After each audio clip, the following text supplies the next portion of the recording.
All right, so the webinar topic for today with the Multifamily Investor Nation is going to be how to raise money for your real estate syndication. And some of you might be thinking, why should I be listening to you? And so, our group has raised a significant amount of capital over the last several years and have acquired a ton of properties, over $500 million in assets that we have actually acquired over the last couple of years. And just this year alone, we've actually raised over $80 million to be able to acquire the roughly $300 million in assets that will have closed once we close the asset that we have under contract right now. And that particular deal is about an $86 million project that we're closing later this month. So we know a thing or two about raising money, and so we're going to get into some of these things today. We're going to be talking about getting your mind right first to be able to raise money for syndication, where to actually find that money. We're going to go over some basic rules around the SEC rules and regulations for raising money, and then we're going to talk about some steps that you can do to build your credibility. And I might not go exactly in that order of that list there, but we're going to hit all of those topics today during the webinar so that you can be very well knowledgeable about how to raise money for your syndication. So let me actually turn around here real quick. This thing should be actually on a different page. Let's get it on here. I'm going to put a circle there on the screen and just make sure that you guys can actually see this when we get started. So first off, for those of you who don't know who I am, I'm Dan Handford. I'm actually one of the managing partners from a group called PassiveInvesting.com. And this is the website right here, PassiveInvesting.com. I'm not going to go into too much detail about our group because I don't want to take too much time doing that. But I will tell you that if you're interested in investing with us, there's a blue button right there on the top right-hand corner. You can click on that button there, and you can fill out the form. Somebody from our investor relations team will reach out to you, discuss your investment goals, and see if you're a right fit for our group. But we'd love to have you join us. If you want to see some of our current offerings, we have one here called Ascend Waterly. We have one here called Blue Water at Bolton's Landing. The Ascend Waterly one is located in Orlando, Florida. Blue Water is actually located in Charleston, South Carolina. And then you can also check out some details on our self-storage fund, because we also acquire self-storage assets. This is a $50 million fund. And we also have a open-ended fund called our Real Estate Debt Fund, which has just over $22 million in that fund right now. So you can obviously go over there, check out those different offerings available in there. And but one of the things I wanted to point you to is this Meet the Team button here, or link. So when you click on that, if you want to find out more information about our team, you can certainly do that. This is our team right here. It continues to grow every single year, which is really exciting. We got a few more people that were already, in the process of looking at hiring between now and the end of the year for some various positions. But you can click on my name, which is Dan Handford right there, and you can see a little more about my bio. There's a video there, so I'll let you go do that on your own time so we don't take too much time here. But one thing I will point out is that I am married. I have my wife there, Danae, along with our 4 children, 3 girls and a boy. We have 10-year-old, 9-year-old, 4-year-old, and 3-year-old, and we live and work here in Columbia, South Carolina. So if you're curious where I'm at right now, that's where I am, in Columbia, South Carolina, one of the sub-cities there called IRMO, I-R-M-O, South Carolina. So again, for those of you, I know I mentioned this before I started the recording button, but for those of you who have not heard about it yet, we have an online summit. It's a 3-day online summit, all virtual. We didn't do this just because of COVID. We've been doing this ever since we did this event because it's an important event, and it's the premier event in multifamily to make sure that you're a part of when it comes to learning about multifamily investing, but also for those veterans who have been in this space for a while. It's a great place to kind of sharpen your tools and to be able to network with other high-level people and also find passive investors. So we're talking about today about how to find money. This is one way that you can actually do that. There are lots of people that will be attending this event. We usually have between about 700 to 800 attendees at each one of these events that we do. So there's a lot of people that are there, and we'll have some people that are interested in investing. And you can see the next one scheduled is January 20th through the 22nd. So 20, 21, 22, and 2022. Kind of a tongue twister there, but make sure you go there and you lock in your tickets. You can go to mfinsummit.com, register for your tickets there, and you can also see our sponsors that we have, but also some of the speakers that we're going to be having lined up in January as well. So I'll let you do that on your own time there. And so let's go ahead and talk about this. I'm going to share my screen a little bit differently here. I have a different thing that I want to share with you.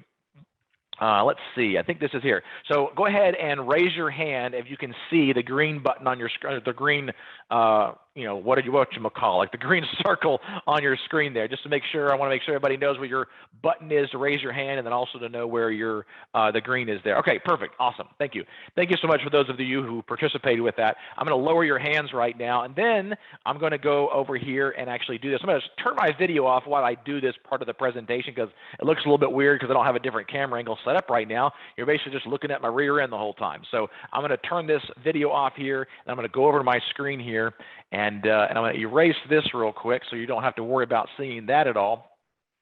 But then I'm going to open up, and we're going to talk about something that is very important. And what I want you to do, as I'm going through this, is I want you to get out a piece of paper. And I know sometimes you've been to presentations or conferences, and they tell you to get out a piece of paper or take notes or whatever, and it's just annoying, right? You don't want to do it. I've been there. I've done that many times. Matter of fact, I was actually in church this past Sunday, and the pastor was like, all right, get out some piece of paper and take some notes. And of course, I didn't do that. But this is something that you definitely want to be taking notes on and doing this, because it'll help you long-term down the road to be able to have a good understanding as to the mindset that you have to have when it comes to raising a significant amount of capital. So first thing I want you to do is on your piece of paper, I want you to draw this big, huge triangle. Okay, and in the middle of this triangle, what I would like for you to do is write the words investor triad. Okay, investor triad. And then on the top of it, I want you to write the word no. And on the bottom left, I want you to write the word like. And on the bottom right, I want you to write the word trust. Now, some of you might be looking at this going, wait a minute, and I think I've seen this before. I know something similar to this, kind of know, like, and trust. I've heard that. But hang tight with me, okay? Because I promise you this is going to be something that will hopefully expand your mindset and expand your mind when it comes to what we're going to be talking about today. So for those of you who are paying attention, I would like for you to find your chat box again, and I'm going to give you a question, and I want you to just type in your answer in here as fast as you can, okay? Don't really think too hard into this. I just want to know right now off the top of your head where your head is. Of these three things, know, like, and trust, which one of those three things do you think is the most important? Which one of those things do you think is the most important? Just type it in there for me. Let me know which one of those two things or three things you think is the most important. All right, so let me just go through this list here. All right, lots of you participating. Thank you so much. I love it when we have lots of interaction and participation. Most of you are saying trust. Got a few likes in there and a few no's, but most of you are actually saying trust. Now, let me open your mindset up a little bit to this. And this is one of the reasons why I go over this, because a lot of people, including myself in the beginning, had this mixed up. My original thought was trust, right? Trust is the most important. But I'm going to challenge you a little bit here and hopefully change your mindset on this and let you know that trust is important. Don't get me wrong there. Trust is important. But the most important thing here is actually the word up here, which is no. This is actually the most important. And the reason why no is the most important is because so many times we try to, perfect ourselves and get people to like us or get people to trust us. And the problem is that you need to start getting more people to actually know who you are. And if you can get more people to actually know who you are, then you will have more people having an opportunity to actually make an opinion as to whether or not they like or trust you. But until you open up your funnel and you get more and more people in that funnel to actually know who you are, they won't be able to make an opinion as to whether they like or trust you.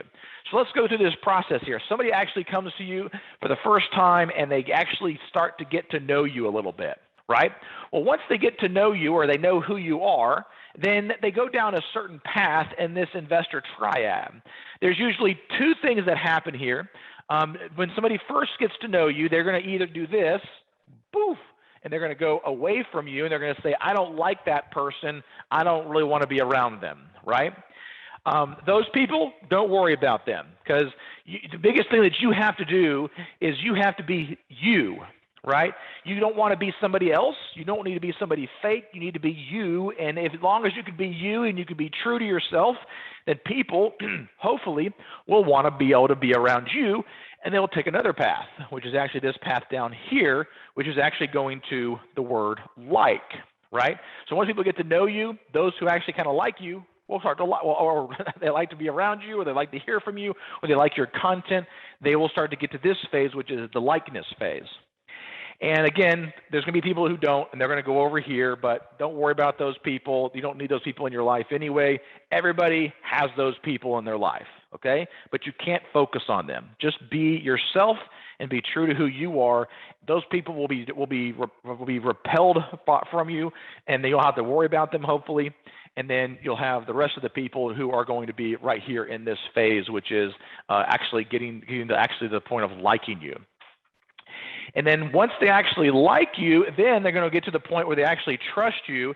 And this usually doesn't happen until you have multiple opportunities to provide content with them, or have information sent to them, or some sort of detail about you or from you that they actually start to continue to like you. And then once they actually like you enough, or they hear enough from you, this could be days, weeks, months. I've even had it happen years. They'll eventually get to the point where they actually start to trust you, right? And once they start to trust you, what happens here, which is really cool. What's really cool about it is that this is the point that investors will now start to wire you money to be able to use their money to invest inside of one of the assets that you're going to acquire. That's one of the ultimate ways that you know that you're successful with this know, like, and trust investors triad, is that investors eventually start to wire you money, and they trust you enough to wire you $100, $200, $1 million to be able to invest in your next asset. Okay? Now, this doesn't stop here. This is actually it continues on from here as well.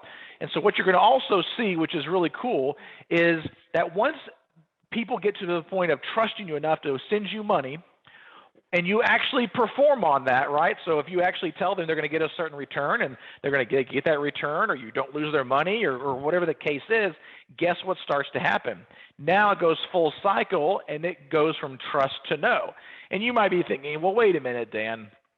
How did the same people that trust me get to know me again? You're missing the point here. This arrow right here is something really cool. This is where you start to get referrals. Okay? This is where the referrals happen. So once somebody invests with you and you perform, they're getting the returns, or they're getting the things that they expected, then they actually will start to send you people. So send you referrals. And what's really cool about these referrals, something really special happens here with these referrals. They actually skip the likeness phase, and they jump from knowing straight to trusting, okay? Because they now are coming from a trusted source. And the trusted source is the immediate trust that's being kind of transferred into that new person. So lately, I can't tell you how many times we get an investor that invests with us, and when they invest with us, they're like, hey, this person is investing with you. I just want to invest with you as well. Here's my money. Go invest it. They don't even know who we are. A lot of times we don't even have conversations with them. They just basically send us the money to put into the asset, and they're an investor, right? Which is really, really cool. Like, we like those kind of investors, right? They're very little time consuming, very easy to work with. They usually ask very little questions, even when they get into the deal. They trust you, right? That to me is the ultimate level of knowing that it actually works, right? This is the ultimate, really, right here, is this whole referral piece. Because once those referrals start to kick in, it can become really, really powerful. Okay, and that's when you can start to raise a significant amount of capital, because you don't have to spend as much time down here in this likeness phase, because you have so many people coming in for referrals. Now, like what we do is we continue to do additional, we continue to do additional content, because we want to continue to get more and more of these people to trust us, so we continue to get even more and more and more and more and more of these referrals as well. Okay. All right, so I know I went through that really fast, but I want you guys to understand that, because this is an important concept to understand, is an important concept to actually know, right? And it's a lot of times, like I said earlier, is that a lot of times you're focusing on, what can I do to get people to trust me, or what can I do to get people to like me? And the problem is, again, go back to that investor triad. You've got to do things to get people to actually know who you are. And that's what we're going to talk about next, which is kind of where to find money, right? Because if we can understand where to actually find money, then it'll allow us to have the ability to raise a significant amount of capital. And if we can raise a significant amount of capital, it's better for everyone, especially you, right? And so let's talk about a few ways that you can actually find money. So if we use this same concept that we talked about just a minute ago about getting people to know who we are, one of the things that you need to make sure that you do is you are out there providing some form of content to those people to be able to reach them, whether it be a YouTube channel if you'd like to do video stuff, or a blog if you'd like to write, or maybe a podcast if you like to just talk but you don't really like to be on video, or maybe even just going and providing information or feedback. One of the best things that you can do when you're first getting started is go on to BiggerPockets, register for an account, and then start responding to posts and getting people to know who you are, and providing that value to somebody else. That's one of the biggest things that our group does, is we try to provide as much value as we can to other people and to investors so that they want to be able to invest with us. Not only do we get just passive investors investing with us, we also have a lot of well-known syndicators in the space that have actually invested with us because they have an IRA or 401k and they can't invest in their own deals, but they know us and they like us and they trust us enough to be able to put their money with us, right? And so you need to work on something to be able to get people to know who you are. And don't worry about copying somebody else, right? We do these weekly webinars. You could do the same thing. You could put on these weekly webinars and teach other people. And maybe you're not the person that wants to teach right now, but you could be the ringleader, right? You could be the one that's putting on these webinars and inviting other experts to come in and provide value to your audience, but you're the one that's putting it together. You're the one that's asking the questions. You're the one that's kind of what I call the ringleader that's putting it together. You can do the same thing for YouTube content. You can do the same thing for podcast interviews. There's a lot of different ways to do that. And not only just putting together your own podcast, but you could also be a guest on other people's podcasts, and not just real estate related podcasts. Yes, do the real estate related ones, but also maybe if you have experience running businesses, or maybe you have experience in marketing or something like that, or maybe you're a physician, you can start by going on podcasts that are not necessarily real estate related, but being able to talk about what you're doing in real estate on those podcasts, maybe how you went from A to B to get where you are right now to be able to invest, and also to be able to bring on some of these passive investors with you on these different acquisitions. And so I'm going to talk about a few rules here that have to do with the SEC, because you can get in trouble in certain if you do certain things the wrong way. I highly recommend that you reach out to an SEC attorney in order to get things set up. And I'm actually going to do this. I'm going to put in the email, or in your chat box there, our attorney that we use, so that if you wanted to reach out to him or reach out to this group, you can certainly do that. Let me see if I can find this here. I'm trying to see if I can find a signature block somewhere with his information on it. Let me see. Most of his signatures are not, I'm not seeing having all that information on it. I'll have a website here. Let me pull it up here so you can see. I don't get any referral fee or anything like that just for recommending this to you, just so you know, but I wanted to share this with you so you can actually research them if you'd like. We actually use Dugan Kelly. You can see his information here, Kelly Clark Law. He actually does both the transactional side of real estate, but also the securities side of real estate. And so he's highly recommended from me, but also from some other groups for you to be able to participate with his group to help you. But let me talk about a few things when it comes to the SEC. There's two main exemptions under Regulation D with the Securities and Exchange Commission that we utilize, which allows us to be able to raise money inside of a security or to sell these securities to our investors. So there's a 506 Bravo or 506B, and that one allows you to bring in non-accredited investors. You can bring up to 35 non-accredited investors into that type of an offering. But the problem is that you cannot advertise your deal, whether it be on social media or on Facebook or radio, newspaper, whatever. You cannot advertise your deal whenever you have it when you do a 506 Bravo. So that's one of the limitations with it. You can have unlimited accredited investors One of the nice things about the accredited investors is that they don't have to go through some form of third-party accreditation process. They can just self-attest that they're an accredited investor. But those are some of the things about the 506 Bravo. One of the nice things about a 506 Charlie or 506C is that on a 506C, you can now advertise the deal. But what you're giving up is the ability to bring on non-accredited investors. You cannot bring in zero non-accredited investors. So every single one of the investors in a 506 Charlie must be accredited. And for those of you who might not know yet just what an accredited investor is, they can meet that qualification of an accredited investor by two primary ways.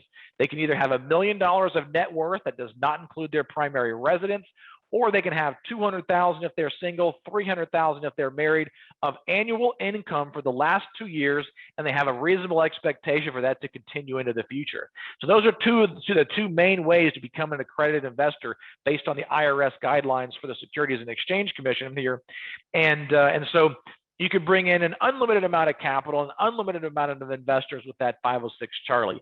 I will tell you that most syndicators start off when they get started doing a 506 Bravo, and then they'll eventually move into the 506 Charlie space. That's where we are with our group. We're 506 Charlie all the way. Occasionally, we might throw out a 506 Bravo here and there, maybe once a year, but most of the time we're doing all 506 Charlies to be able to raise money for our deals, because we can actually advertise the deal, right? So we can advertise the deal, we can bring in more investors, and when we advertise, guess what? It allows us to get more and more people to know who we are. So it fills our funnel with more people so they can know who we are, and starting in that entire investor triad process with that investor, okay? Now, maybe you're thinking, I've just got started. I don't really know where to find these people. You've given me some great ideas. I wrote some of those down. I'm gonna go tackle those and go work on those to be able to bring in new investors. But you might be thinking, well, how am I going to be able to pitch myself to these investors to build my credibility and build my experience? One of the best ways that you can do that is what we did in the very beginning, is that we actually partnered with two other groups in the very beginning and did a JV partnership with them, where we actually participated with some of the risk money, we participated with raising some of the capital, and we participated with some of the asset management duties, and we still do that today. And what that did for us is that before we had our first deal, we were able to announce to our investors a few opportunities that were available, and we were able to raise some money. Now, in the beginning, we weren't raising a significant amount of capital. I think we might have raised $500,000 for those deals. But guess what? It built our track record with our investors, but also with sellers and brokers, and it built that credibility at the same time, right? Because that's the thing that you have to focus on right now, is building your track record, building your credibility, so that when you're ready to raise money, or when you're ready to get a contract on a deal, you have a little bit of clout behind you, right? And once you build that clout and you build that track record, you can start to raise more and more money and close on more and more assets, right? This year, we've closed on two of the largest assets that we've ever closed on. Well, one of them we've already closed on. It was a $91.6 million deal. And then we have another deal later this month that's closing. It's about an $86 million deal. Those are our two largest assets that we've raised for up to this point. And we didn't just all of a sudden day one raise for that kind of money, right? I think the first one was like 27 million. This one's like 24 million, something like that. That were each of those, one of those that we were raising for. And we had 51 days to do it for both of those deals, right? And that's what happens, right? So you can, once you actually start to build that track record, you build that credibility, you can now be consistent with your marketing and bringing in new investors. You can continue to fill that funnel, and you can raise a significant amount of capital if you do things the right way. Well, that's all I have for today. So let me go ahead and open it up. I know there's a couple of questions that have already come in here, but let me open up the table here and try to answer as many of these questions as I can.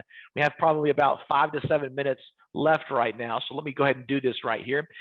So first question in here is how long do you hold investors' money on average before it's actually deployed into a project?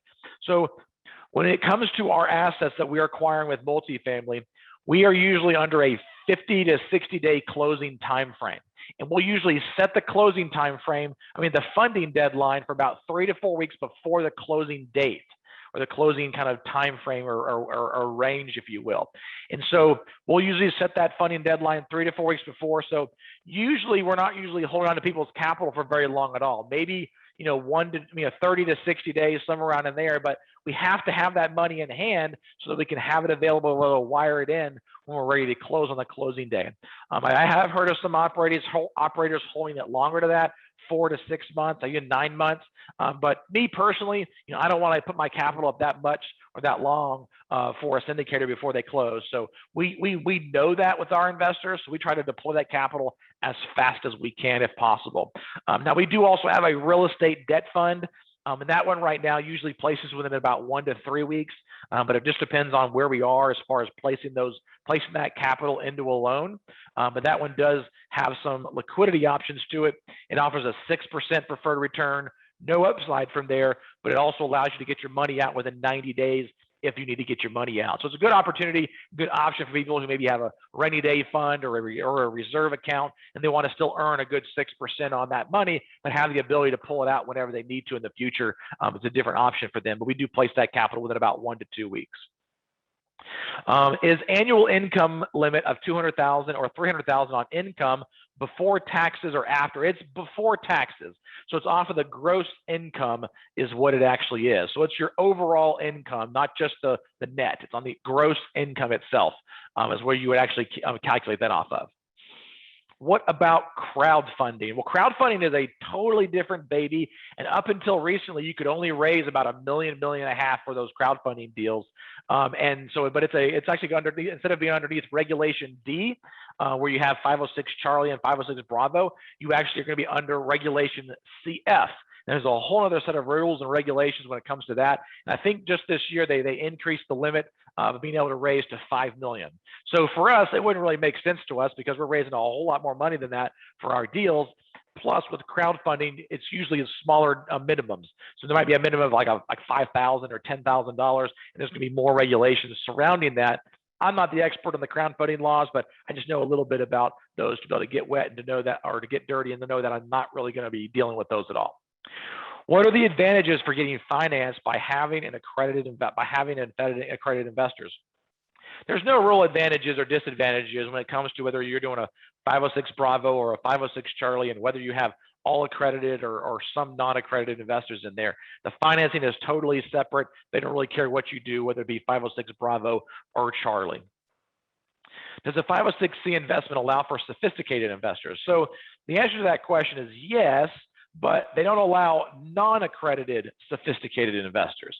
So a lot of people think of non-accredited investors as just being sophisticated investors, but it's really kind of a misnomer. So a sophisticated investor can be either an accredited investor or a non-accredited investor. So in a 506C or 506 Charlie, they must be an accredited sophisticated investor in order to invest.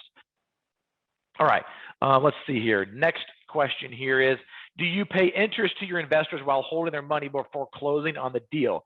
The answer to that question is no, we do not, because we're not making any money off that money until we actually close on the asset. So it's hard for us to give money on that ahead of time. Now, we have maybe on 1 or 2 deals in the past given a little APR or something like that for early funding, but that's basically taken out of the future profits of the asset. So we have done that in the past, but it's not something that I highly recommend, and we don't currently do that right now. Let's see, there's a couple other questions over here. How did you make the connection to partner on your first JV deal?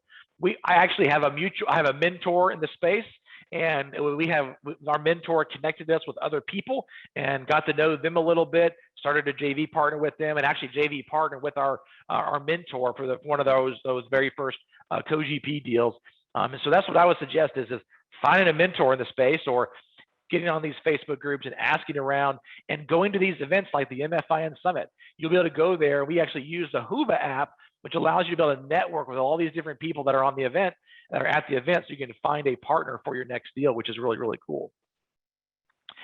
Is it better to purchase a single family and or a fourplex first before going bigger over time? I would say that's personal preference, Sam. I mean, in my personal opinion, we went straight out of the gate and went after the larger assets right out of the gate. So next to my primary residence, the very first asset that we bought on our own was a 130 unit asset, $8.9 million. We raised $2.5 million from our investors.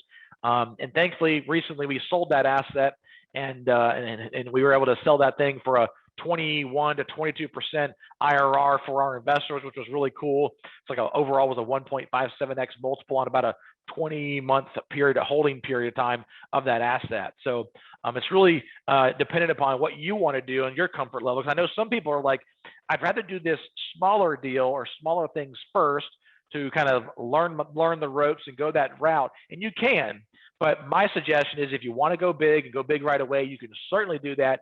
That's what we did. We hired a mentor in the space that was already where we wanted to be, and they were able to reduce our learning curve, and we were able to leverage their credibility and experience to be able to get to where we are today. All right, so another question here is I have $250,000 cash raised from wholesaling houses.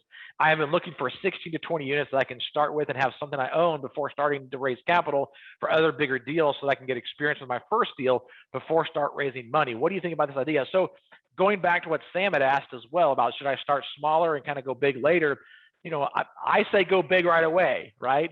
That's kind of my philosophy and my ideas on things. So if you have $250,000 in cash, go try to go try to find investors, build your credibility, build your experience level by partnering with somebody else, bring in some money to the table, bring in some of those investors. And maybe you're only raising a little bit of money right now, but you can certainly increase that over time and be able to do that for sure.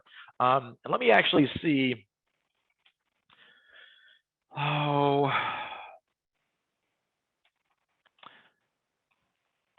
let's see. I'm trying to see if I can find this program that that might be able to help you. So let me see here. Give me just a moment here. Here it is. There's actually a program that's put on by a group called Good Egg Investments. They actually have a program called the Real Estate Accelerator. What they do is they train and they teach you how to raise money, right? And so this is one of the first things you really have to learn how to do. And it's by two ladies, great friends of mine, Julie Lamb and Annie Dickerson, both of them really great. I'm actually going to type in here to the chat box for everybody. So if you're interested in this, I would highly recommend you going to their website, checking them out, and registering and applying for their program. So whatever they're charging, I don't really know, but it's really important for you because they'll help you get your automation set up. And I know lots of people have gone through their program that know how to raise money, and they'll teach you how to raise money and get to that point where you could use that 250 to close your first large multifamily deal instead of trying to use that to go small. So there's definitely multiple ways that you can actually do that as you're getting started there. All right. When you say raising money, are you just getting verbal commitments or are you actually having signed documents? I have two investors willing to give me $500K and I have $330 of my own money. So the answer to that question is kind of, right? This particular webinar didn't get into the weeds of the kind of 5-step investor management process that we use. And if you want to go to our YouTube channel, you can go there and type in investor management or investors or raising capital. You'll find a webinar we did recently on those 5 steps. And it goes into detail about those 5 steps on actually how we are doing it with our 5-step process of raising money through this kind of investor management process. And for those of you who are wondering, I don't get any kickbacks or referrals for recommending that Good Egg Real Estate Accelerator program, but I know them really well. I know people who've gone through their program and they do a really good job. So I'm just recommending that just because something that just came off the top of my head that I think you can actually make some benefit for. So yes, you do want to get verbal commitments from them, but the verbal commitments that you get, probably only about 20% of them will actually come to fruition when you actually have a deal to present. So keep that in mind when you're actually doing that. All right. So I have one more question that I'm going to ask, that I'm going to answer for this, and then we'll go ahead and wrap it up for the day. Should each property be structured under a separate LLC and separate PPM, or should the PPM be under the main umbrella company and funds dispersed according to the company agreement into different projects? So you're really talking, John, about whether you want to do it via a fund model where you have multiple assets under one umbrella, or you have just one PPM and one separate LLC for just that particular acquisition. We actually do it multiple ways. So for our self-storage, because the assets are smaller, usually between about $5 to $15 million in acquisition, we decided to start a fund for that. So we have a fund for our self-storage where we're going to put 15 to 20 assets in that fund, right? We have one asset that we just closed into it recently because we just launched it about a month and a half, 2 months ago. We have about 3 other assets already under contract, ready to close over the next probably 60 to 90 days on that particular fund. And so that would be a fund model. So we did that because it was smaller assets. When you're going after the larger assets, in my opinion, is just to stick with the one-off assets, because it's easier to raise money that way, right? Because you can actually raise more money for multiple projects because of the investors, spreading out their money into multiple projects instead of just into one fund. Okay, and so that would be just one LLC, one PPM, and then you ask for, if you get asset number 2 under contract, you got LLC number 2, right? And you're going to raise for it under a separate PPM. So all right, so there's still lots of questions that have come in. Sorry, I wasn't able to get to each and every single one of those. Usually we have more questions than we can get to anyway. So thank you so much for being here and participating. Make sure you go to the website to register for the next. Oh yeah, actually let me share my screen here with you so you can see next week. Next week, we're going to have Danny Randazzo with us, and you can see the link there in the chat box for you to go ahead and register. This is for selecting the right debt for your multifamily acquisition. So should you use a broker or should you not use a broker? What kind of debt options are there available for different various deal sizes?